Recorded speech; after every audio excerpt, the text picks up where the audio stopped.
Hello, and welcome to this week's In Conversation. My name is Phil Jackman, and I lead on Cyber North, which is Dynamo Northeast Cybersecurity Cluster, supported by Accenture and the Innovation Super Network. Each week, I'm talking to people in the Northeast cybersecurity industry, and today I'm joined by Richard Smith, the founder of Codification. Hello, Richard. How are you? Hey, I'm good. Thanks, Phil. Good, good. So, can we start with telling us a bit about yourself and Codification? Yeah, so I'm Richard Smith. I'm the managing director of Codification. So I live in Newcastle. I grew up in Newcastle with my wife and two boys. I started out in IT 19 years ago, gradually working my way up to consulting architect in financial services and government. And Codification is the business that's been my focus for the last few years. So Codification kind of started as me as an independent consultant, and gradually we've built up a team from that.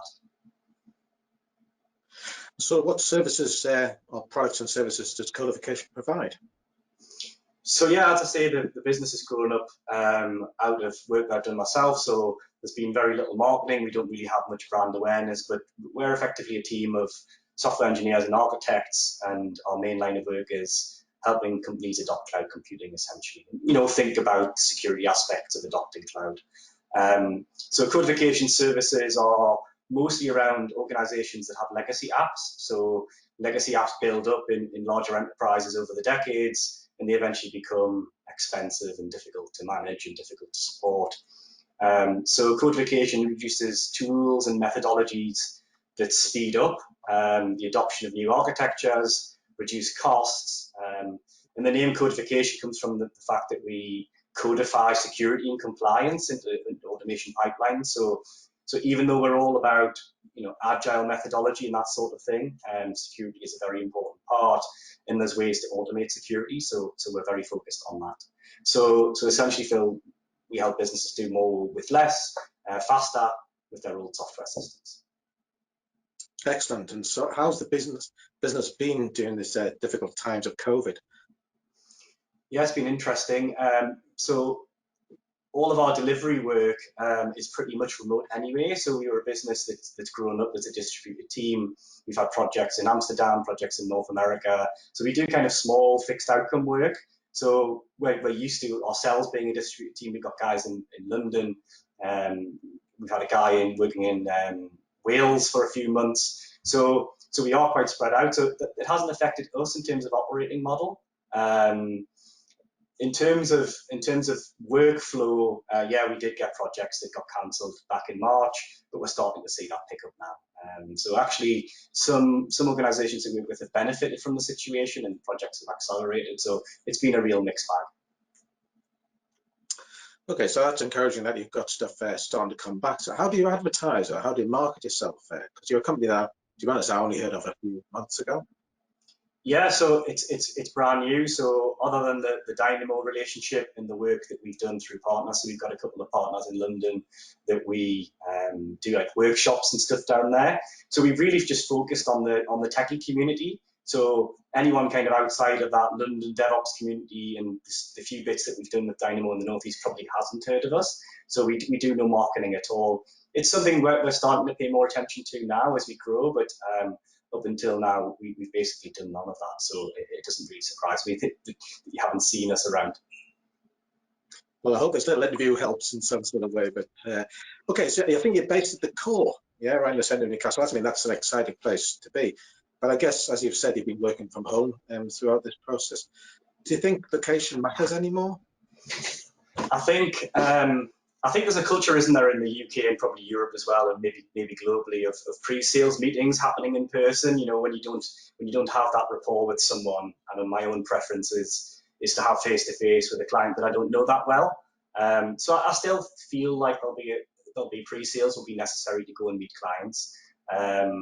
But location probably matters from the point of view of the team. Our team socializes together, and I know many good teams do. So that's an important aspect that feels like it's impossible to emulate over video conference. Or maybe it's not impossible, but I haven't really seen anyone do that part well. So the social aspect is lacking. But as I say, in terms of delivery work, we manage quite well. we kind of follow the sun and work asynchronously over Slack and Teams, and depending on what our client wants to use. So when you're working to tickets like that, on a backlog, if you set up like that, actually it is possible to do a lot of stuff distributed. So I believe we will see a trend in that direction. It's already happened, hasn't it? But we'll see a continuing trend to remote working, distributed teams. Of course, Zoom and Slack and those companies have done very well during COVID. So I think that tells you where the market's going. Being a family man, having 2 boys here, less trips to London for me personally would be good. But yeah, I do understand the need to meet client time to time in person. I'd agree with you. I'm hoping that we go back to some sort of mixed economy of them, because I think the social aspects of work can only be done in face-to-face. The more operations can be done anywhere. Yeah. Okay, so a few years ago, when we talked about containers, we meant those big things that went around in ships and that you had all your products in. But so tell me about what advantages containers provide over more traditional approaches to application conversion. So yeah, you mentioned containers, as in container ships. It's a useful metaphor actually, and obviously it's no accident that they're called that. So it really is about standardizing things, putting them in a standard package. So I think that the situation with the container shipping industry was that the ship spent longer in the dock being loaded and loaded than they did at sea, so not very economical. And it's a similar principle in terms of what you mentioned about deployments and how you get applications to production. So if you standardize things, it just makes things more uniform, and that's what containers are really about. They're about putting things in standard format, and it's about it works here, it works everywhere.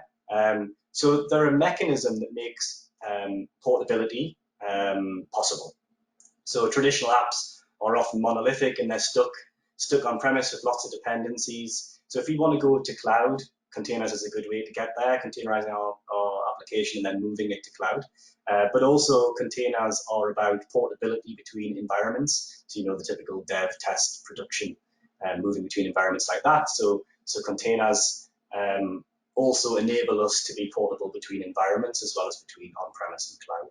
So they have a bunch of different problems that they solve.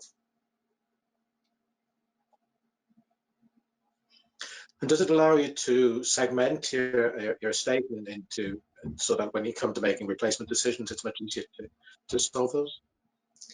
Yeah, so there's a strong architectural trend towards something that's called microservices architectural style, and that's exactly as you say there. It's about decomposing applications down, and containers is not the only way to do it, but it's the mainstream way of doing it. So if applications can be decomposed down and released as containers, that does make that part that you allude to much easier of segmenting things up, maybe moving one portion of an application whilst leaving the other portion untouched. Yes, all of those things are doable. And segmentation in terms of the security domain, separation of concerns, it gives us a way to do that as well. Okay, just thinking about cybersecurity then, because that's what we're talking about. Then, really, does containerization bring it with a different set of cybersecurity issues? I think the cybersecurity issues are more probably, well, in my client base anyway, is more probably to do with adopting cloud. So when you adopt cloud, your perimeter is then the public cloud in some cases, or private cloud, whichever, but your perimeter is extended. So that's probably one challenge. I think another challenge is that the threats are always evolving and getting better and more sophisticated. So I believe that's where the cybersecurity challenge comes from. Containers are actually an opportunity for us to add another layer of security. So yes, obviously there are things, any kind of implementation of technology, there are best practices to implement security fully in containers and container platforms. But actually containers should be seen more as an additional layer. We can use containers to reduce the attack surface of our application.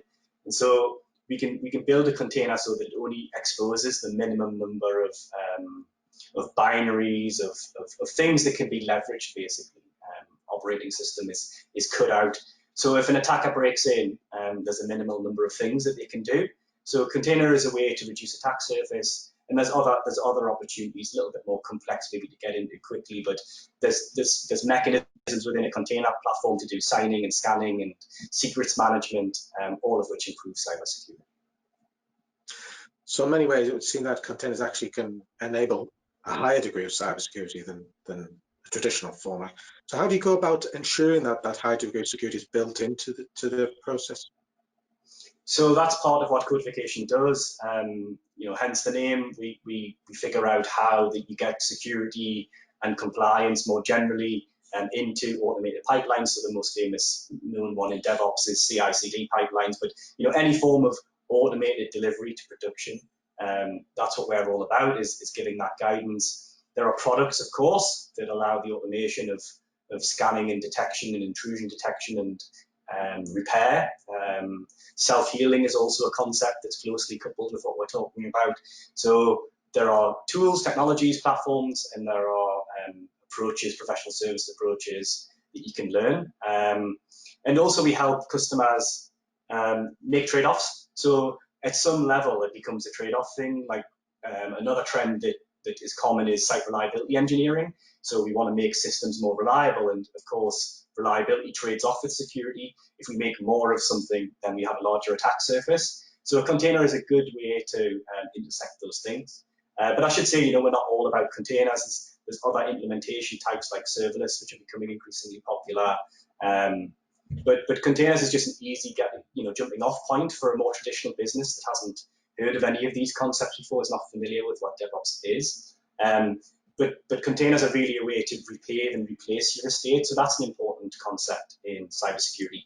If we can make things live for a short space of time and then disappear, the opportunity to maintain an intrusion point is also reduced. So there's all sorts of clever ways with automation that we can improve cybersecurity. And containers just goes well with automation. So that's why the things are synonymous. Okay, that's fascinating. But so you mentioned your young family that you've got here in Cramlington, but so what is your own personal focus right now? So growing the business. So during the pandemic, it was necessary to change some elements of the business. So I went more into the role that I'd done before, consulting, and away from thinking about pipeline. So I'm probably going to go back to focusing on future customers and pipeline a bit. But yeah, I'm waiting to see how it goes, Phil. I'm waiting to see if we can maintain this working from home thing, if I can still enjoy time with my family while doing the business, and I'm sure a lot of people are the same. I think I'm very lucky, actually. Not everyone has an office that they can work from at home, right? So if I can benefit from that, I'm happy to do so. But I'm aware that not everyone in the team has that luxury. So it'll be an interesting problem to work out, and I'm sure all companies are the same working this out. Okay, so my final question is that now that lockdown is relaxing, as you can tell by my hair, what are you looking forward most of all to doing? I think probably going to the pub on a Friday night with the team, straight out. We used to do drinks after work on a Friday, and yeah, I'm looking forward to that. Like I say, the social aspect, I think, is quite lacking in this arrangement. You can call people and catch up, and you can have a video call, and we've tried to do a digital pub type thing, but it's not quite the same. So I am looking forward to the first cold one on a Friday with the team. Okay, well, that was excellent, and thank you for that, Richard. I'd also like to thank Robert Campbell, who's helped me up to set these In Conversations up. So look out for the next NAS series, and if you're interested in taking part, please get in touch. Thanks, Richard. Thank you, Phil. Thank you, Robert.